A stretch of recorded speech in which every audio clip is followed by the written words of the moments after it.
बच्चों को clock topic tough क्यों लगता है? क्योंकि बच्चे फॉर्मूला रटते हैं, कॉन्सेप्ट विजुअलाइज नहीं करते। अगर आपने कॉन्सेप्ट विजुअलाइज कर लिया तो इससे इजी कोई टॉपिक नहीं है। अगले 7 मिनट में हम क्लॉक टॉपिक समझेंगे और आपके सारे डाउट्स क्लियर कर दूंगा। यहां पर सिर्फ 2 ही चीजों को समझना है। क्या है 2 चीजें? एक है हमारी आर एंड और एक है आपकी मिनट हैंड। भाई आर एंड का मतलब शॉर्ट हैंड और इसका मतलब लॉन्ग हैंड। शॉर्ट और लॉन्ग। अब आगे देखो, पहले मिनट हैंड का समझते हैं। मिनट हैंड, एक राउंड का मतलब कितना एंगल? एक राउंड का मतलब 360 डिग्री। अच्छा, मिनट हैंड 1 राउंड लगाती है 60 मिनट्स में, तो 60 मिनट्स में 360 डिग्री एंगल बना, तो 1 मिनट का एंगल कितना हो गया? 360 अपॉन 60, दैट इज 6 डिग्रीज। ऐसे याद रखना कि अब मिनट हैंड 1 मिनट में 6 डिग्री एंगल बनाएगी। तो इसे ऐसे भी तो बोल सकता हूं, speed of minute hand is 6 degrees पर मिनट। भाई याद रखना। अब समझते हैं आर एंड के बारे में। Hour hand 1 round again equals to कितना? 360 डिग्री। बट इसका एक राउंड, इस छोटी वाली सुई का एक राउंड लगता है 12 आवर्स में, तो 12 hours is equal to 360 degree.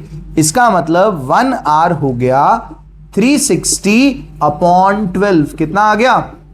30 degree. मतलब 1 आवर का एंगल है 30 डिग्री। क्लास, अगर एक आर का एंगल है 30 डिग्री तो आर में 60 मिनट्स हो गए और 60 मिनट्स में 30 डिग्री बन रहा है, तो 1 मिनट का एंगल हो गया 30 upon 60, that is half degree. तो आप ऐसे मान के चलिए कि आर एंड का एंगल 1 आवर में हो गया 30 डिग्री। मतलब जितने आवर्स हुए होंगे उसे 30 से मल्टीप्लाई करो, 30 आवर्स प्लस जितने मिनट्स हुए होंगे उसे हाफ से मल्टीप्लाई कर दो। क्या आ गया? हाफ इंटू, क्या आ गया? हाफ इंटू जितने मिनट्स हो रखे होंगे। तो भाई इसका एंगल हो गया 30h प्लस हाफ m। और यहां पर कितना एंगल था? यहां था 6m, because it is only depending on minutes, और ये तो डिपेंड कर रहा है आर पर भी और मिनट पर भी। अब सबसे इंपॉर्टेंट फॉर्मूला ये है, angle between hour and minute hand. भाई एंगल निकालोगे कैसे इनके बीच का? तो बहुत इजी है। आप क्या करो, आप एक के एंगल में से दूसरे का एंगल माइनस कर दो। इसका एंगल क्या था?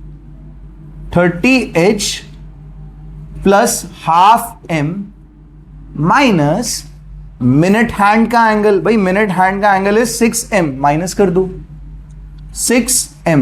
बेटा हाफ m माइनस 6m, मुझे लगता है ये आ जाएगा 30h माइनस 5.5m, या फिर 11/2 भी लिख सकते हो। अच्छा, अब एंगल, बीच का एंगल निकाल रहे हो, कई बार पॉजिटिव आएगा कई बार नेगेटिव आएगा, बट हम क्या करते हैं, एंगल्स को यहां पर सिर्फ पॉजिटिव कंसिडर कर रहे हैं। तो आप इसके ऊपर एक मॉडुलस लगा देना कि हमें सिर्फ पॉजिटिव वैल्यू चाहिए। आपको सिर्फ एक ये फॉर्मूला समझना था, 30h minus 5.5m is the angle between hour hand and minute hand. Hour hand and minute hand का एंगल ये आएगा। अब इससे सारे क्वेश्चन सॉल्व हो जाएंगे। आप इसे नोट कर लो फटाफट जी। एक सम देखते हैं और अप्लाई करते हैं वो फॉर्मूला।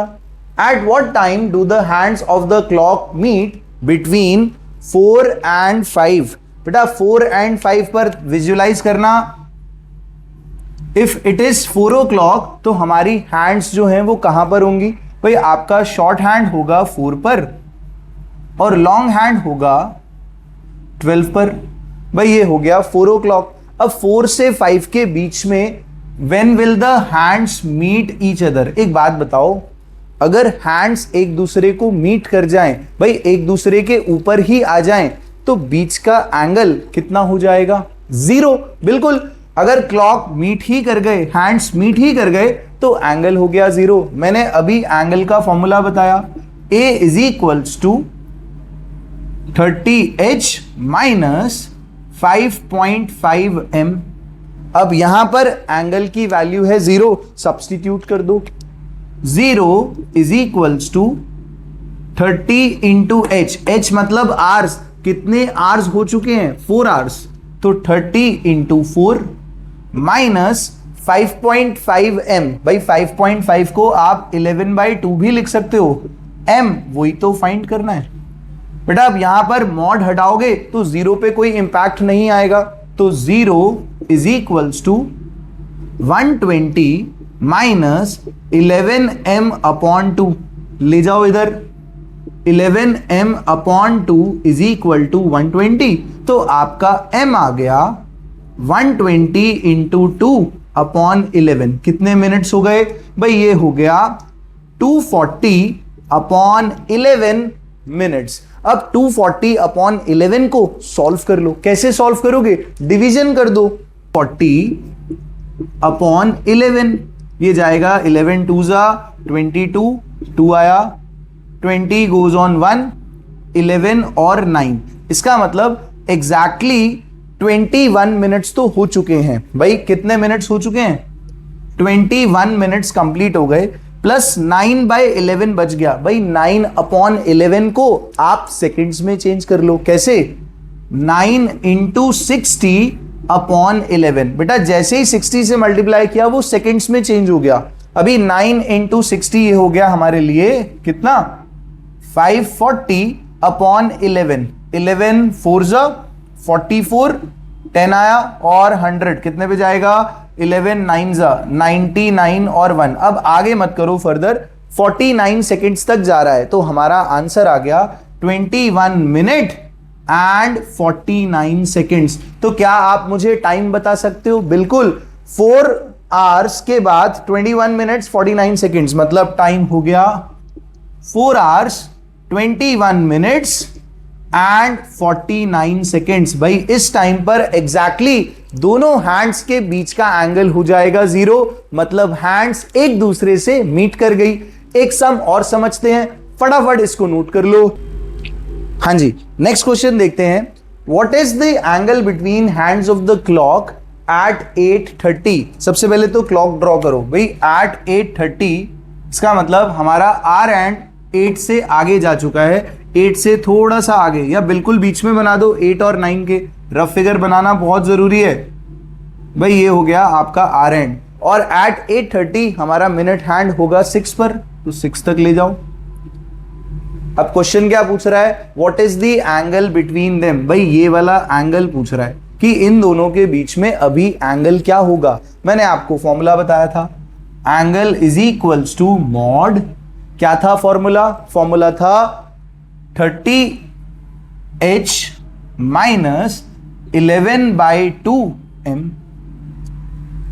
अब हमें एंगल फाइंड करना है, तो एंगल इज इक्वल्स टू, अब हमें एंगल फाइंड करना है, तो angle is equals to 30 into H। बेटा कितने H हो चुके हैं? 8 आवर्स, मतलब 30 इंटू 8 माइनस 11/2 इंटू M। और कितने मिनट्स हो चुके हैं? 30 मिनट्स हो गए हैं, तो बस 30 कर दो। अब यहां पर 2 से 30 कर दो, कैंसिल, कितना आ गया?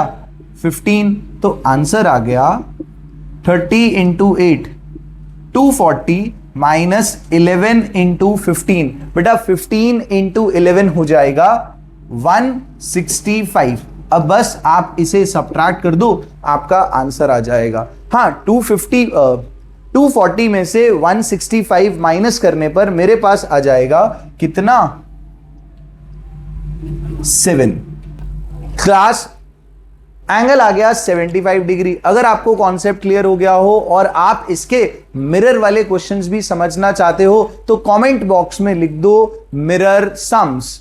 अगर आपको क्लॉक सिस्टम समझ में आया हो तो चैनल को सब्सक्राइब जरूर करना, एक लाइक जरूर करना और कमेंट में लिखो आपको अगला टॉपिक कौन सा समझना है।